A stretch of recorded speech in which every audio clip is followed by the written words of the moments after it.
Hi everyone, this is Peter, and I'm just going to take a few minutes to talk about a very famous painting by the French 17th century. He's born late in the 16th century, but 17th century famous French painter who, interestingly enough, spent much of his life, his adult life, in Italy, in the city of Rome. An artist named Nicolas Poussin. To modern ears, Nicolas Poussin is not a particularly familiar name in the, I don't know, sort of household names of art. It's certainly not a Leonardo, although he is actually associated with Leonardo. He was hired to do some illustrations for Leonardo's treatise on painting. But Poussin has a huge importance in the history of art for a number of reasons. Perhaps the most important is his fundamental role in defining what academic art was all about. Um, his methods of making art really set a kind of foundation for, let's see, his death year, I think, is 1665. Pretty sure it's not. Anyway, late 60s, mid-late 60s. From roughly these, say, 1700 up until 1900 or so, and the demise of academic painting. We can get a good sense of his kind of aims and methods in a very famous painting called, among other, you'll see titles like Arcadian Shepherds and Et in Arcadia Ego. Et in Arcadia Ego is a good one as far as a title goes because it echoes this inscription found on the funerary monument that occupies the sort of central stage of the picture. Just a little bit more of Nicolas Poussin's just plain biography. He's one of the artists, by the way, is worth pointing out, who writes extensively about his ideas regarding art in general, painting more specifically. We have a series of letters. We don't have any sort of authoritative publishable manuscripts from him, but quite a bit of written material to support what we have to say about Poussin. Anyway, as I said, he moves to Rome probably, I think, around the age of 24, 25. He actually gets his career started relatively late as a painter, and for a number of years is not terribly successful at art. This begins to change somewhere between about 1625 and 30. He begins to get a kind of following for paintings. He's actually quite enthusiastic about Venetian art initially. Paints a number of sort of mythological, smaller scale mythological subjects, and sets himself apart as a particularly effective interpreter, especially of Ovidian myth. He starts lining up patrons and even at one point is selected to paint a somewhat unsuccessful, but nevertheless a prestigious commission for the for St. Peter's from the Catholic Church, a portrait of St. Erasmus, a somewhat obscure art historical topic or painting topic for today, but nevertheless. Over the next 40 years, he begins to establish himself primarily as a painter who did not, there was a short phase of his going to France around 1640 or so for Louis XIII, but not a painter who painted for large, important clients such as kings or popes, but instead tended to favor working for relatively educated, upper middle class patrons whose paintings more often than not, his paintings would be hanging in their houses, that they were relatively modest in scale, not necessarily tiny like the Dutch art of the same time, but definitely intended for a more domestic setting. They were clearly intended. We have word from Poussin himself in one of his letters, and these letters are still in print today. You can, or at least go find them. I don't know about online, but anyway, definitely in print, where he describes to one of his clients how he wants people, his viewers, to read the painting. And I think reading the painting is an important thing to think about with the Arcadian Shepherds. He had a close relationship with another very famous French transplant, Claude Lorrain, the very well-known, more, if you will, Arcadian landscape painter. And the two of them spent a great deal of time in each other's company until Poussin's death. In this particular painting, we're seeing a particularly important example, I guess, of Poussin's shift.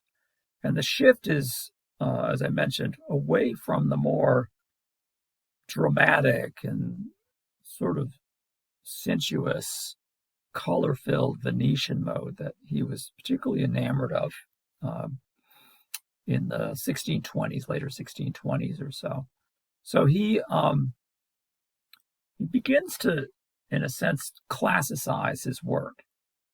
He, in essence, transforms the Venetian landscape ideal, the kind that we might see in someone like Giorgione or Titian, though he's a huge respecter and admirer of those artists, and Giovanni Bellini as well, begins instead to seek order in his art. And this is a tendency that continues, for the most part, uninterrupted for the remainder of his career. Again, his death is 1665. This painting is typically dated sometime in the 1640s. So it's certainly, well along in his career. It's a great example of that kind of shift that he makes, and a very influential shift because of its effect on other artists. Let's take a quick look and see what's actually happening in the painting. So one of the things that's certainly going on here, let me just use a little bit of magnification here, is that we see not so much an action, that is to say, and he certainly painted plenty of this. Let me just find the zoom in point here. He certainly painted plenty of what we would describe as history paintings, famous religious scenes. A great deal of his work was occupied with Christianity, classical history, Christian history, in many cases, finding new themes that had not been depicted in visual terms before. It's not really an action. I mean, we can see the figure with a red robe gesturing while looking over his shoulder at this statuesque female figure right here. And another figure with a blue robe, apparently trying to make out whatever this inscription is, while another figure in a very classical kind of a stance here, leaning upon a staff of some sort, looks on at this process. So what's going on here is really not typical narrative history painting. There's no sense of trying to depict a decisive action. Instead, it is about a decision, but it's not the kind of decision that a famous general might make on the battlefield. Let's look really briefly at the overall scene. Let me just go back here. You can see it's located in a kind of ample, somewhat austere, but not particularly sterile landscape setting with Titianesque peaks in the background and sort of Arcadian foliage in these trees. It's certainly relatively spare and not particularly, necessarily inviting. And what we're looking at in terms of the occupants of the painting, you can see they've been given quite a lot of room. They stand at the center here.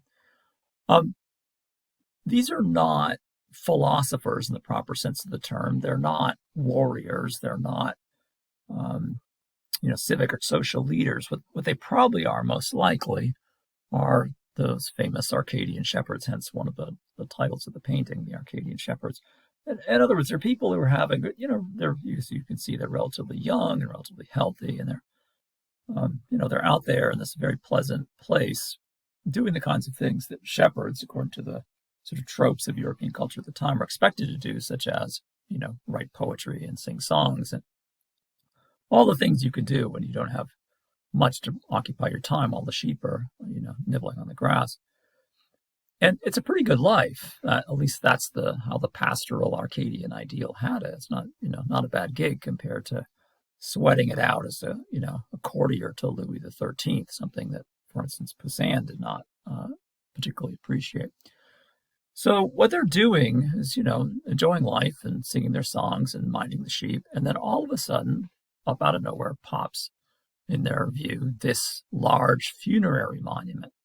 And this is not the kind of thing that's supposed to turn up out there in Arcadia, where everyone is kind of forever young and enjoying life and everything's wonderful. Instead, they come upon this stone and sort of pursuant to the comment about Poussin wanting his viewers to read, they see words on it. Now, you have to remember that shepherds are not particularly well versed in Latin and reading in particular. And they're probably having trouble making out what's on what's in the inscription. The inscription is et in Arcadia ego, which loosely translates. You'll see it's actually pretty funny. You'll see, I think the current Wikipedia article has this literally means et in Arcadia ego. It means, in Arcadia and in Arcadia, I am there. And the problem with that translation is that et in Arcadia ego is lacking a verb. So et and in Arcadia, so and in Arcadia. And then ego is just the Latin, the first person subjective I. That's it. So the literal translation is et in Arcadia, I. But it doesn't tell us what the I is up to or was up to. And that's, part of the puzzle of this piece and part of the challenge that Poussin lays down to his viewers in sense reading. And literally that's what's going on. The shepherd in blue, for instance, is literally trying to read, even though he probably more likely than not, certainly by the standards of the time, was probably not able to read. But in a deeper sense, none of us is able to read this because the verb is missing. Et in Arcadia ego, what? Is it a sum, the Latin for I am? Is it past tense, right? Is it, I'm doing something else, not merely being, but was I, right, in Arcadia? Does this refer to, and this is a number of people have written on this sort of ambiguity and multivalency of the painting, is this about the place of death, right? Is death, I am death in Arcadia? Is it occupant of the grave? I was in Arcadia. Or I will be in Arcadia. Is it a reference to heaven? In other words, there's so many multiple interpretations of this piece. And it's kind of interesting to see the heftiness of that funerary marker, that tombstone or tombstones. It's kind of built up. The solidity and seriousness and heaviness and mass of that, but the evanescence and ambiguity and sort of lack of substance of the inscription itself and the difficulty with which we're kind of dealing with it. The general read of this sort of oscillates between a memento mori, remember death kind of thing, and indeed Poussin, as we'll see in a second, painted a painting more or less along those lines. Let's look at that real quick. On the left, and this is from a few years earlier, maybe a decade earlier, we see two shepherds of similar age and whatnot showing up on a much more blatantly obvious sort of coffin sarcophagus thing with a skull in case we didn't get the message, and they're trying to figure out the words. And it's worth pointing out that nobody really knows where that inscription comes from. It's not the standard classical quotation.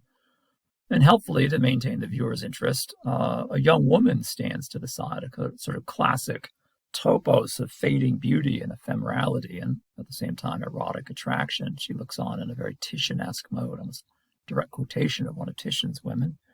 While to the right, a river god in a somewhat melancholy and passively accepting stance watches water pour out, another kind of, again, topos of time. All those accessories are missing in this.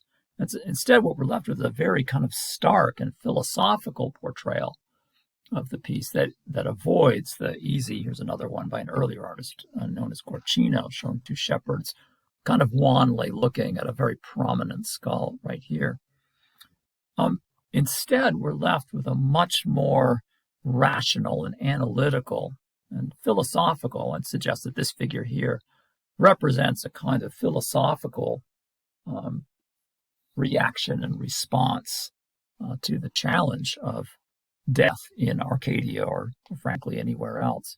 So again, a very classical example of Poussin's art as he began to shift in a direction that emphasized rationality, harmony, balance, all the things that went into making a classical art for the next several hundred years.